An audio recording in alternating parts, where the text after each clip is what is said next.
ઓમ શ્રી પરમાત્મને નમઃ. શ્રીમદ્ ભગવદ્ ગીતા અધ્યાય 16 દૈવાસુર સંપદ વિભાગ યોગ. આજે શ્લોક ક્રમાંક 5 સમજીએ. આગળના 3 શ્લોકમાં ભગવાને જે દૈવી સંપદાને લઈને જન્મેલા માણસો હોય એના લક્ષણો બતાવ્યા. ચોથા શ્લોકમાં ભગવાને આસુરી સંપદાને લઈને જન્મેલા માણસોના લક્ષણો બતાવ્યા.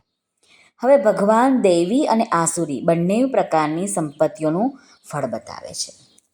ભગવાન અર્જુનને કહે છે દૈવી સંપદા મુક્તિ માટે અને આસુરી સંપદા બાંધવા માટે મનાય છે.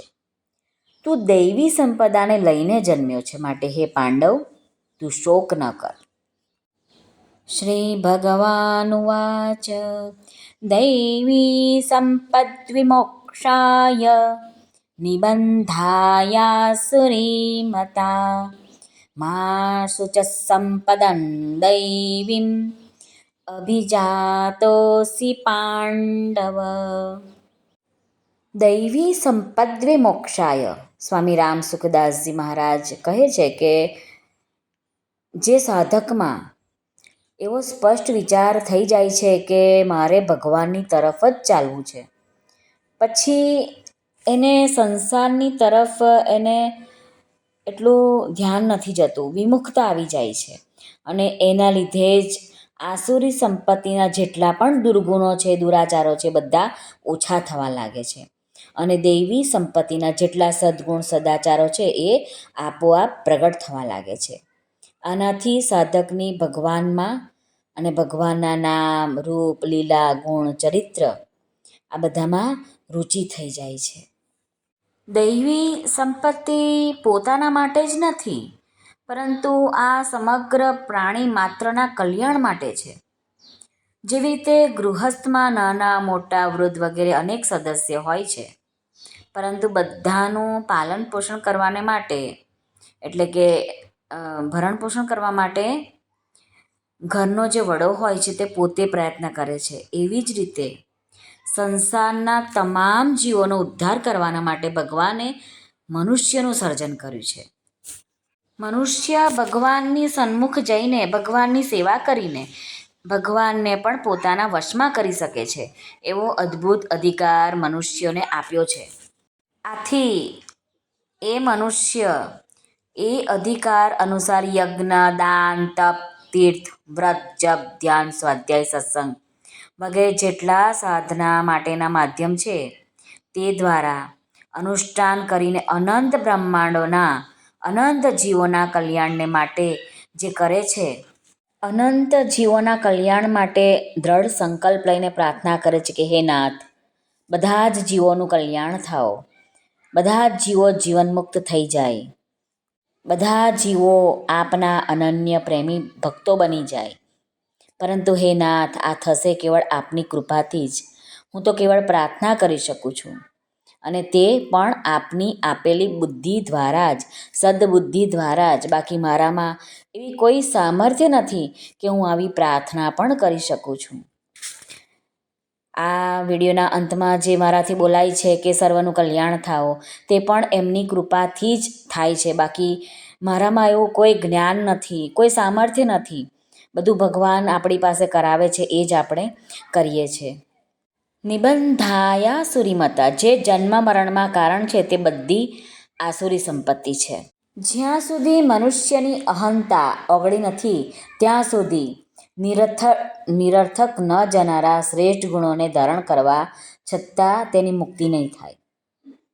જ્યાં સુધી મારું શરીર જીવતું રહે, મને સુખ સુવિધા મળતી રહે, આ વિચાર અહંતામાં ચોંટેલા રહેશે ત્યાં સુધી દૈવી સંપત્તિના ગુણો મુક્તિદાયક નહીં બને.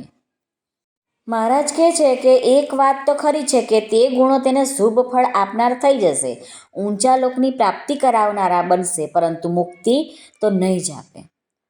જેવી રીતે બીજને માટીમાં મેળવી દેતા માટી, જળ, હવા, તાપ એ બધા જ તે બીજને પૃષ્ઠ કરે છે. આકાશ પણ તેને અવકાશ આપે છે. બીજમાંથી તે જ જાતિનું વૃક્ષ પેદા થાય છે અને તે વૃક્ષમાં તે જ જાતિના ફળ લાગે છે. એવી જ રીતે અહંતા એટલે હુંપણામાં સંસારના સંસ્કારરૂપી બીજ રાખીને જે શુભ કર્મ કરશે અને તે બીજના અનુસાર જ ફળ એને મળશે. મા શુચ સંપદન દૈવીમ અભિજાતોસી પાંડવ. અવિનાશી પરમાત્માને ઈચ્છાવાળાની દૈવી સંપત્તિ હોય ને જેના વડે મુક્તિ થાય છે, અને વિનાશી સંસારના ભોગ અને સંગ્રહની ઈચ્છાવાળાની આસુરી સંપત્તિ હોય છે, જેના વડે તેને બંધન થાય છે. આ વાતને સાંભળીને અર્જુનના મનમાં ક્યાંક એ શંકા ન થઈ જાય કે મને તો પોતાનામાં દૈવી સંપત્તિ દેખાતી જ નથી.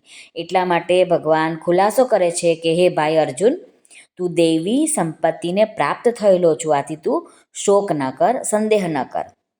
અર્જુન સાધક માત્રના પ્રતિનિધિ છે, એટલા માટે અર્જુનને નિમિત્ત બનાવી ભગવાન સાધક માત્રને આશ્વાસન આપે છે કે ચિંતા ન કરો, પોતાનામાં આસુરી સંપત્તિ દેખાઈ જાય તો ગભરાશો નહીં, કેમ કે તમારામાં દૈવી સંપત્તિ સ્વતઃ સ્વાભાવિક વિદ્યમાન છે. પરમાત્માની પ્રાપ્તિનો જ ઉદ્દેશ્ય હોવાથી દૈવી સંપત્તિ આપોઆપ પ્રગટ થઈ જાય છે. પરમાત્માનો અંશ હોવાથી સાધકે પરમાત્મા પ્રાપ્તિની બાબતમાં કદી નિરાશ થવું જ ન જોઈએ, કેમ કે પરમાત્માએ કૃપા કરીને મનુષ્ય શરીર પોતાની પ્રાપ્તિને માટે જ આપ્યું છે. એટલા માટે પરમાત્માનો સંકલ્પ તો આપણા કલ્યાણનો જ છે. જો આપણે પોતાનો અલગ કોઈ સંકલ્પ ન રાખીએ, પરંતુ પરમાત્માના સંકલ્પમાં જ પોતાનો સંકલ્પ ભેળવી દઈએ, તો પછી એમની કૃપાથી આપોઆપ આપણું કલ્યાણ થઈ જ જશે. મહારાજ કહે છે કે જીવની એક બાજુ ભગવાન છે અને એક બાજુ સંસાર છે. જ્યારે જીવ ભગવાન તરફ ચાલે છે ત્યારે તેનામાં દૈવી સંપત્તિ આવી જાય છે, અને જ્યારે જીવ સંસાર તરફ ચાલે છે ત્યારે તેનામાં આસુરી સંપત્તિ આવે છે. દૈવી સંપત્તિમાં મહત્ત્વ ભક્તિનું જ છે. આ માટે ભગવાને ભક્તના પ્રકરણમાં કહ્યું છે, મહાત્માનસ્તુ મામ પાર્થ દૈવીમ પ્રકૃતિમાશ્રિતા ભજન્ત્યનન્ય મનસો જ્ઞાત્વા ભૂતાદિમવ્યયમ. ભગવાન આગલા શ્લોકોમાં કહ્યું છે, આગલા અધ્યાય, કે દૈવી પ્રકૃતિને આશ્રિત અનન્ય મનવાળા મહાત્માઓ મને સંપૂર્ણ પ્રાણીઓનો આદિ અને અવિનાશી સમજીને મારું ભજન કરે છે. આમ ભગવાને અર્જુનના માધ્યમથી આપણને જણાવ્યું છે કે દૈવી સંપત્તિવાળા મનુષ્યો ક્યાં જાય છે અને આસુરી સંપદાવાળા મનુષ્યો ક્યાં જાય છે. શ્રી કૃષ્ણ અર્પણમસ્તુ. સર્વને ભાવથી જય શ્રી કૃષ્ણ. રાધે રાધે. હરિઓમ તત્સત. જય ગુરુદેવ દત્ત. જય સ્વામિનારાયણ. જય માતાજી. નમઃ પાર્વતી પતે. હર હર મહાદેવ. હર સિદ્ધેશ્વર મહાદેવની જય. આજના આનંદની જય. સર્વનું કલ્યાણ થાઓ, સર્વનું કલ્યાણ થાઓ, સર્વનું કલ્યાણ થાઓ.